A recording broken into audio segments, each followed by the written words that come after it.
Que Dios les bendiga a cada uno de ustedes. Qué privilegio saludarles. En esta oportunidad quiero compartir un tema muy interesante porque resulta beneficioso en este tiempo que estamos atravesando y en los tiempos que vendrán.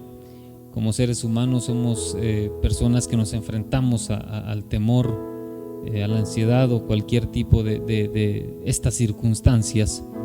Y quiero hablar acerca de la vida de Elías, que es uno de los hombres más impresionantes de la Biblia, del Antiguo Testamento, un hombre valiente, un hombre de fe, etcétera, pero un hombre que debe de enfrentar sus temores, y ese es el tema de esta pequeña reflexión, enfrentando nuestros temores. Para hablar de Elías debemos de tomar como referencia lo que el apóstol Santiago dice acerca de él en la carta que escribe en el capítulo 5 y el versículo 17. Dice este hombre que Elías era un hombre sujeto a muchas pasiones semejantes a las nuestras, y me resulta interesante ver a qué se refiere el apóstol Santiago, y se refiere precisamente a asuntos como aflicciones, enfermedades, cuestiones de perdón, etc. Ahí hay una lista antes de este versículo 17 y 18 donde él habla de Elías, porque nos está dando un consejo de cómo enfrentar todas esas situaciones, y él coincide y pone como ejemplo la vida de Elías. Entonces, hablar de Elías en relación al temor más grande que enfrentó, que fue pues enfrentar a Jezabel, la esposa del rey Acab, debemos de hablar de sus logros antes, y por supuesto después lo superó, pero debemos de hablar del momento en que en sus inicios Elías predice una sequía, por ejemplo. Luego tenemos a Elías siendo alimentado en un arroyo en Kerit. Luego tenemos a Elías siendo alimentado por una viuda de manera milagrosa por el poder de Dios en Sarepta.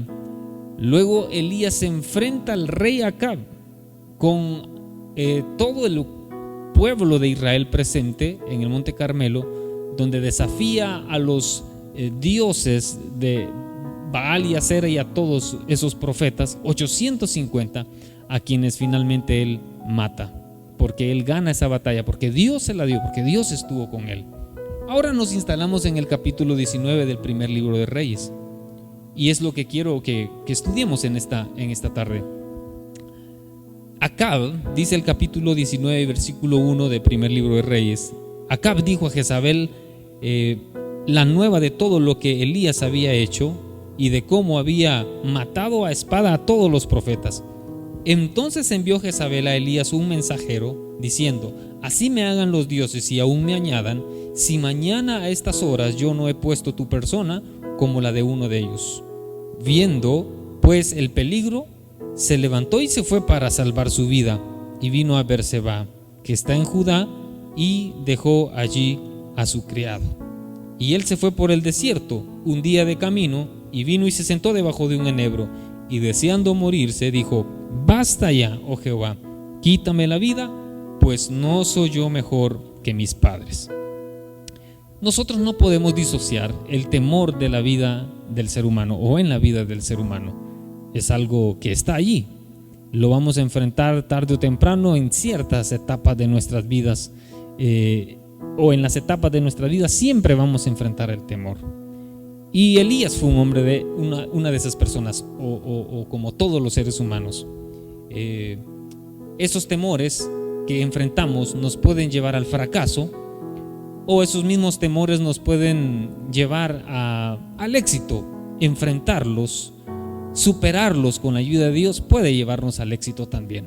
No significa que tener temor, pasar un momento de crisis, sea resultado de falta de fe o de una buena espiritualidad. No, para nada. Creo que lo vamos a pasar, o lo hemos atravesado, pero es aquí donde debemos de confiar en el Señor y de poder salir adelante con la ayuda del Señor. El Señor nos ofrece todos los medios que Él solo puede darnos para salir victoriosos de todas estas situaciones.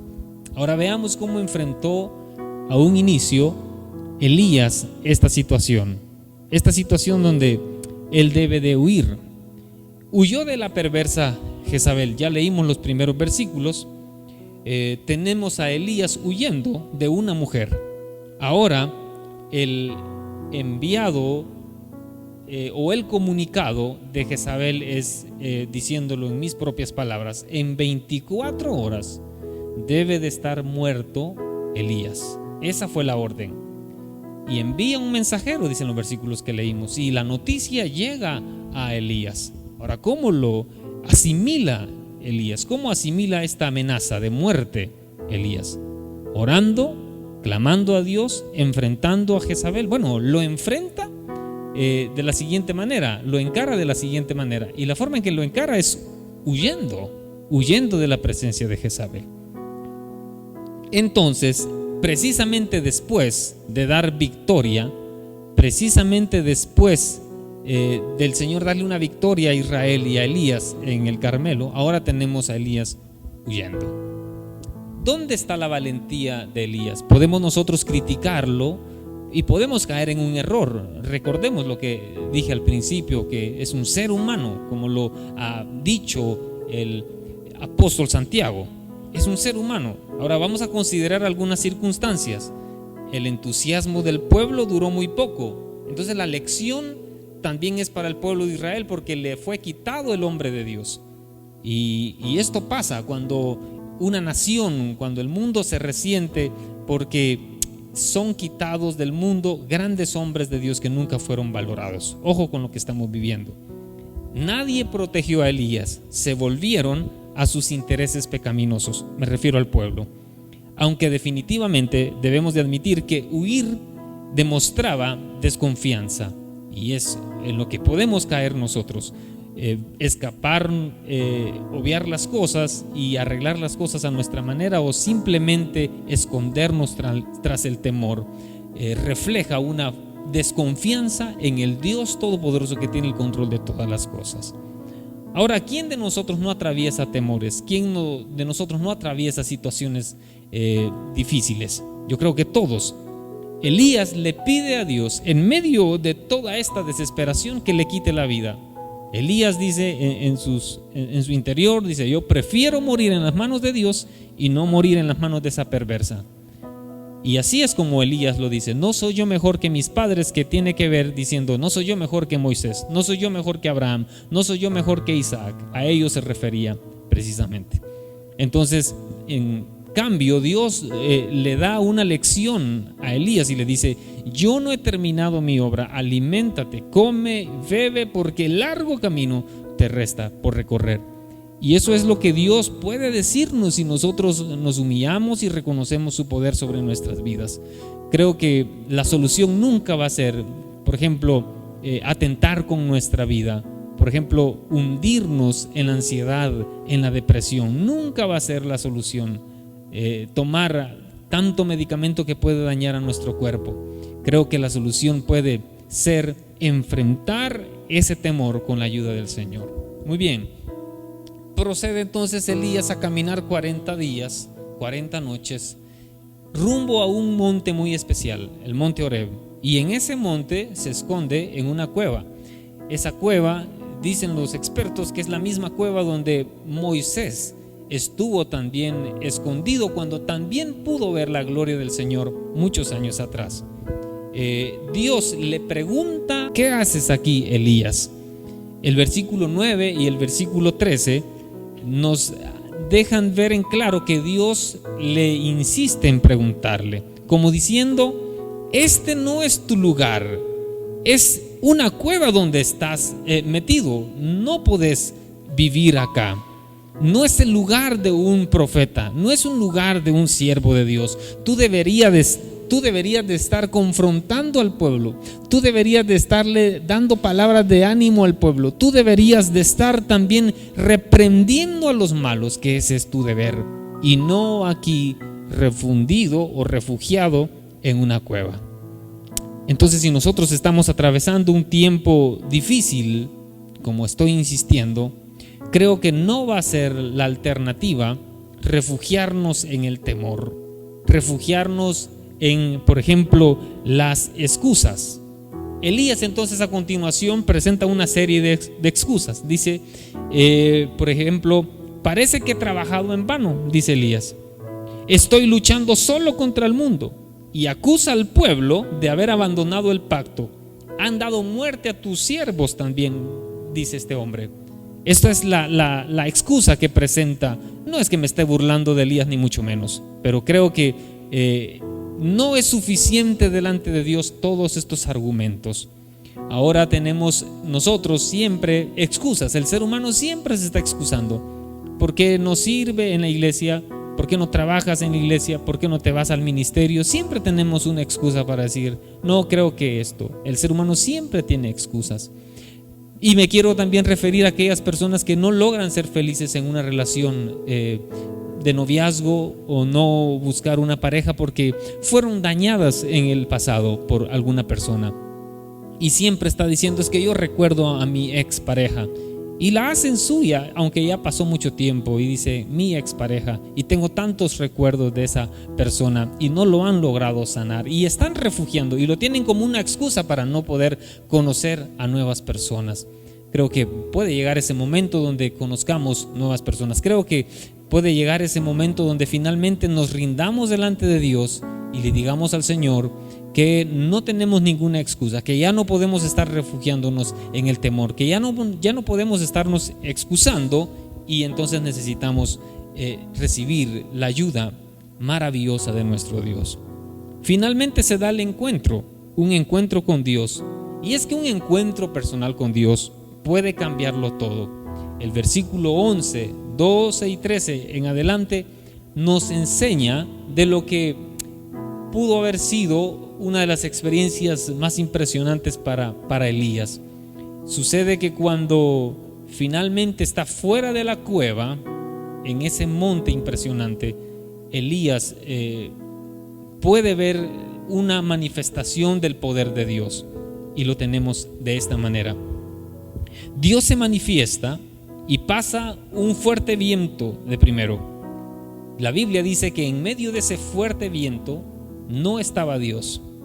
Luego pasa un terremoto que sacude la tierra, pero tampoco Dios estaba en medio de ese terremoto. Luego un fuego, tampoco estaba Dios allí en medio de ese fuego. Y todo eso lo está observando Elías, sabiendo que estaba ante la presencia del Dios Todopoderoso. Finalmente, estos tres elementos son citados, por ejemplo, en Éxodo capítulo 19 y en el Salmo número 18. Estos tres elementos que mencioné, el viento, el terremoto y el fuego, son elementos que encontramos en la Biblia como heraldos o como mensajeros de parte de Dios. Pero en esta oportunidad es claro lo que se escribe acá. Dios no estaba allí en medio de esas situaciones. Pero nada descubre mejor a Dios y nada revela mejor su poder tan perfectamente como la calma después de la tormenta. La Biblia nos habla de un silbo apacible. Entonces es cuando Elías se cubre su rostro y sabe que perfectamente y precisamente Dios está allí en medio, no del fuego, no del viento, no del terremoto, sino en medio de ese silbo apacible. Repito, nada descubre a Dios y nada revela mejor su poder tan perfectamente como la calma después de una tormenta. Muchas interpretaciones se le han dado y se le pueden dar a este texto, pero a mi criterio, la explicación más alentadora y satisfactoria que podemos encontrar es que Dios quería demostrarle a Elías que no debe esperar constantes milagros del poder divino para vencer el mal, sino que debía continuar con el trabajo sencillo de cada día, predicando o anunciando lo que Dios le tenía que decir a través de él al pueblo. Entonces Elías estaba acostumbrado a ver las maravillas de Dios. Por ejemplo, lo que vio en Carmel, por ejemplo, la manera maravillosa como Dios lo alimentó en Querit o en Sarepta, cómo Dios le contestó cuando oró por la sequía. Entonces, todos esos hechos maravillosos, sobrenaturales también, en ese momento donde él enfrenta la amenaza de una mujer, él huye y no puede ver allí en ese momento un milagro, no muere Jezabel. Entonces él dice: voy a huir porque aquí no sé qué me va a pasar, están atentando contra mi vida. Entonces Dios le revela en lo más alto de ese monte, en el monte Horeb, a través de ese silbo apacible. Dios le muestra que no debe esperar siempre milagrosas respuestas divinas, que todo estaba, a él se le había encomendado una labor, y esa labor era predicar bajo cualquier circunstancia, bajo cualquier dificultad. Debe de predicar, o debía de predicar, lo que el Señor le había dado, no con violencia, sino con suavidad. Es como la gota de agua orada la peña, dice un escritor. Además, la respuesta de Dios es que debe de ungir a dos reyes y a Eliseo. Ellos terminarían la tarea. Además de eso, le dice el Señor a Elías: haré que queden 7,000 personas. 7,000 personas que no han honrado, no se han reverenciado y que no han servido a los dioses paganos. En las épocas de mayor degeneración religiosa, Dios siempre preserva un remanente fiel, y ese es un aliciente para la vida de Elías, porque él había dicho: yo estoy solo acá, nadie está conmigo. Entonces Dios le dice: vas a ungir a dos reyes y vas a ungir al profeta Elías. Ellos se van a encargar del trabajo que resta. En cuanto a las personas, si te crees estar solo, yo tengo 7,000, haré que queden 7,000 personas que me honran, que me aman, un remanente. Bueno, esto es una respuesta maravillosa para nosotros los ministros, que en ocasiones pensamos que somos los únicos con la iglesia que pastoreamos, que estamos al frente de la batalla, pero no es así. El Señor tiene un remanente fiel en todo el mundo que lo honra, que lo ama y que espera su venida. Dicho sea de paso, como pastores podemos caer, o como ministros podemos caer en ciertos temores por todo esto que estamos atravesando. A través de la vida de Elías, Dios nos quiere hablar hoy y decirnos que el Señor, aquel mismo Dios que hemos visto cuando la gente sana, cuando la gente predica, cuando la gente acepta, cuando hay maravillas en aquellos avivamientos que hemos visto, en medio de este momento que estamos atravesando, es el mismo Dios. A través del silbo apacible, Dios nos quiere decir que Él está con nosotros. Nada apagará nuestros temores como hijos de Dios. Nada apagará nuestros temores como hijos de Dios, sino el tener un encuentro personal con Dios a través de la oración ferviente, una oración sincera. Quiero finalizar citando nuevamente lo que dije al principio con relación al apóstol Santiago. Este hombre dice: Elías era un hombre con pasiones semejantes a las nuestras, pero oró fervientemente para que no lloviera. Luego oró para que lloviera, y así sucedió. Entonces aquí la clave, según el apóstol Santiago, está en enfrentar nuestras ansiedades, nuestros temores, nuestras aflicciones, orando a Dios, que eso desencadenará una gran bendición y terminará en un encuentro personal con Dios. Es el mismo llamado desde el principio de la historia de la iglesia, o en relación al pueblo de Israel también. El llamado era volverse a Dios a través de la oración. Siempre ha existido ese Dios soberano que llamó al pueblo de Israel a la oración, a la comunión con Él. Ahora, desde que la iglesia ha estado establecida aquí en la tierra, el éxito de la iglesia ha sido la dependencia a la palabra y la dependencia en la oración. Hoy más que nunca, y usted, amigo, que tal vez ve esta prédica, usted puede decir: yo nunca he orado. Bueno, ahora es la oportunidad. En medio de todo lo que está usted atravesando, el problema que sea, yo creo que usted puede orar. Debe de reconocer a Jesús primero como su Señor y Salvador. de invitarlo a vivir en su vida, en su familia, en su hogar. Y luego, después de reconocer a Jesús como su Señor y Salvador, Él es la única puerta, Él es el único medio para poder orar a Dios. En cuanto a los hermanos en la fe, en cuanto a la iglesia de Cristo, creo que la mejor manera de enfrentar nuestros temores es poder volver a tener un encuentro maravilloso a través de la oración con nuestro Señor. Orar fervientemente, me llamó mucho la atención, inquietaba mucho mi corazón. Orar fervientemente, como Elías, que tuvo temores, pero oró y vio el favor del Señor y lo siguió haciendo. O sea, esto no es el fin de Elías. El fin de Elías es tan maravilloso que no ve la muerte, porque el Señor se lo lleva. Imagínense ustedes. Sin embargo, tenemos a un Elías todavía haciendo maravillas después de esta situación terrible que atravesó. Profetizó, vio milagros, porque el Señor todavía tenía propósitos con él, porque el Señor no había acabado su obra con Elías y el Señor aún no ha terminado su obra con nosotros. Ahora, puede que el Señor venga mañana o dentro de un mes, pero en este mes todavía podemos ver el favor del Señor y la gloria del Señor. Hoy podemos ver el favor y la gloria del Señor. Si el Señor tardara 2 años, 10 años, 20 años, en esos años el Señor quiere que veamos su gloria. Esto no ha terminado, porque no estamos dependientes de un gobierno, de un régimen, no dependemos de lo que una cúpula diga, dependemos de lo que el Dios eterno diga. Y si el Señor dice que nos va a seguir usando, si el Señor dice que va a seguir teniendo a su iglesia aquí en la tierra, si el Señor dice que usted debe de seguir con su familia, en su trabajo, en su negocio, va a salir adelante. Traigamos nuestras ansiedades, como también dice uno de los escritores del Nuevo Testamento, el apóstol Pedro, echemos nuestra ansiedad sobre Él, que Él tiene cuidado de nosotros. Que Dios le bendiga. Oremos al Señor. Señor, muchas gracias porque en ti podemos encontrar la fortaleza para nuestras vidas. Oro en el nombre de Jesús para que bendigas a cada uno de los que estamos en este momento conectados.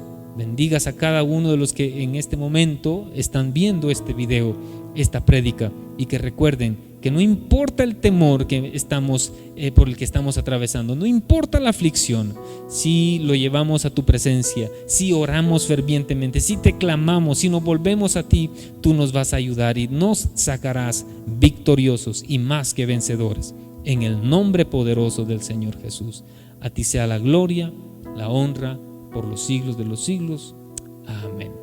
Amén. Que Dios les bendiga. Hasta una próxima.